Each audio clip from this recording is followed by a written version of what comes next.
They are service members, but not citizens, members of the American military who do not have citizenship but still fight for our freedom. Now a growing number of Texas lawmakers are trying to protect those veterans from the threat of deportation. Eyewitness News reporter Andrea Martinez is here to explain. Andrea? Yeah, Jeff, some of those veterans are convicted of crimes, but many lawmakers are pushing for a bill. Some of them to return to the United States and help those without legal status in the U.S. become lawful residents.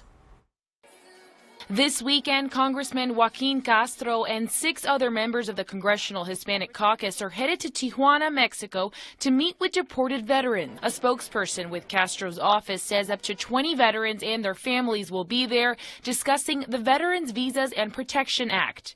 The act would allow some deported veterans to return to the U.S. and fast-track the process for other veterans to become lawful residents. Texas Congressman Vicente Gonzalez of McAllen wrote a letter to President Trump last month urging him to act. My mission is to, of course, bring my husband back home. Frances Ramos feels the same way. She knows firsthand. She lives in San Antonio, but her husband, a former Marine, lives across the border, 2.5 hours away in Nuevo Laredo. I never imagined or never would have known that this existed. I mean, like I said, he was a Marine and he served our country. Marcelino Ramos Rodriguez was born in Mexico but lived in the United States his entire life. He enlisted in the military right after graduating from high school. I walk, talk, breathe, just like any regular American military veteran. It's been extremely difficult, extremely hard.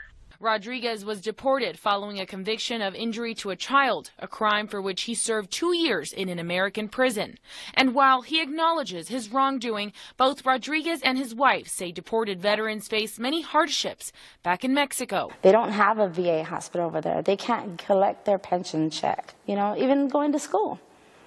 All of that doesn't cross the border.